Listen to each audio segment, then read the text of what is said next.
Cara menjadi perantau yang sukses. Wow, pasti kalian pengen banget lah jadi perantau yang sukses. Mau merantau di luar negeri ke, mau merantau di dalam negeri ke, wah ini mantap ya. Banyak bagi banyak orang yang merantau itu ke negara lain itu merupakan impian besar yang penuh tantangan. Amazing. Ada beberapa langkah penting yang bisa Anda ikuti untuk mencapai kesuksesan saat merantau. Pertama persiapan adalah kunci. Loh, kunci apa? Kalian jangan mikir kunci rumah, enggak ya.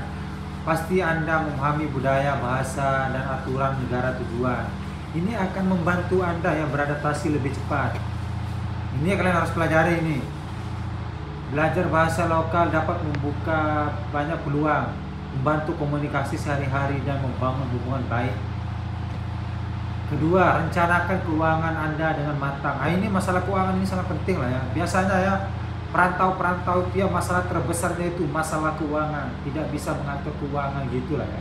Karena kita cenderung kalau udah pegang duit banyak di luar negeri, menghitung biaya hidup, menyiap tabungan darurat, dan memahami sistem perbankan lokal.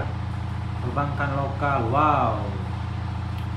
Semua perantau ya ini. Networking ini penting banget lah ya. Tidak hanya membantu dalam kehidupan sosial, tapi juga bisa membuka peluang pekerjaan dan bisnis. Mantap banget cuy. Keempat, tetap fleksibel dan terbuka terhadap perubahan. Jadi kita harus beradaptasi ya sama perubahan gitulah. Lingkungan baru mungkin mengharuskan Anda untuk belajar dan beradaptasi lebih cepat. Wow, ini ya. Jangan takut untuk keluar dari zona nyaman. Terakhir, jangan lupa untuk menjaga kesehatan mental dan fisik.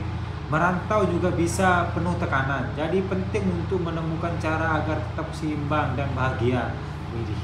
Semoga tip ini bermanfaat bagi Anda yang ingin sukses sebagai perantau di luar negeri. Nah, ingin saya melanjutkan lagi ya. Permasalahan terbesar kita memang ya saat kita merantau itu adalah masalah cara kita ngatur keuangan gitu lah. Banyak sekali lah anak-anak perantau yang sindrom kalau udah pegang duit banyak ya di rantauan gitu lah. Jadi dia bingung. Dia seolah-olah itu mikir gimana sih caranya menghabiskan duit ini. Dia nggak pernah bingung gimana caranya untuk mengelola keuangannya supaya hasilnya itu kan jeripayahnya itu merantau itu kelihatan banget lah kalau udah balik kampung. Misalnya dalam arti beginilah, pengen bikin rumah kayak saya gini kan udah ada rumah saya walaupun belum dicat, cuma cat aja ini belum. Misalnya mau bikin rumah, mau berinvestasi, contoh lah mau beli tanah, mau bangun ruko, nabung besok kalau udah balik buat modal usaha. Yang seperti itu ya anak-anak perantau jarang berpikir lah. Apalagi anak-anak perantau yang masih muda, anak muda, milenial, Gen Z ini ya, aduh. Kalau masalah finansialnya ini masih bobrok banget lah. Belum pernah memikir ke depannya itu ya. Buat anak-anak muda ini ya, tolong kalian harus simpan duit, harus save balance supaya kalian itu nggak menyesal besok udah balik. Jadi kalian itu enak kalau udah balik, modal udah ada, modal usaha udah ada, rumah udah ada, kalian udah berinvestasi di rumah. Pokoknya kalian itu ya enak banget deh kalau udah balik kalian. Kalau udah apa namanya ya, punya sistem kayak gini lah. Ini saya kasih contoh aja lah ya. Banyak sekali anak-anak muda itu ya kalau dia udah balik nggak punya apa-apa, nggak punya penghasilan sama sekali. Jangankan tabungan, sedangkan harta yang tidak bergerak aja dia nggak punya. Contohnya seperti rumah, bangunan dan gitulah ya, tanah, nggak punya sama sekali.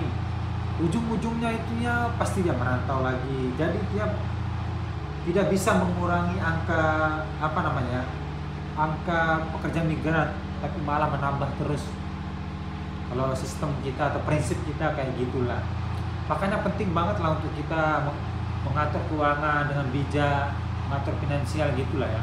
Buat anak-anak muda, terutama yang bisa menguras keuangan kita di luar negeri itu ya, terutama judi slot, perempuan. Kalau setakat kebutuhan pokok gitulah ya, kalau menurut saya pribadi tidak terlalu menghabiskan gitulah kalau setakat kebutuhan pokok gitulah. Tapi kalau yang namanya judi, narkoba, judi slot, pokoknya yang berbau judi gitulah, main perempuan ini sangat-sangat apa namanya ya, menghabiskan banget lah keuangan kita, lihat terkuras banget. Indonesia pribadi, bahkan kita belum sampai gaji aja, gaji uang kita itu udah habis, jadi kita pusing lagi. Ini ya permasalahan pekerja migran kayak gini terulang tiap bulan, terus terulang begini terus tiap bulan terulang. Makanya kalau udah balik zong gak punya apa-apa. Ini semoga bermanfaat untuk kalian semua. Kita cuma ngasih solusi aja lah buat teman-teman supaya kita ada perubahan hidup. Kalau kita udah balik kampung, nggak ada yang bisa merubah nasib kita sendiri kalau bukan diri kita sendiri, bro. Jadi jangan pernah apa namanya menaruh tangan kamu di pundak orang, itu nggak bisa, bro. Hanya tangan kita sendiri bisa menaruh di pundak kita sendiri. Artinya begitulah, nggak ada yang bisa merubah hidup kita selain diri kita sendiri. Oke, terima kasih lah ya. Sehat selalu para pekerja migran Indonesia.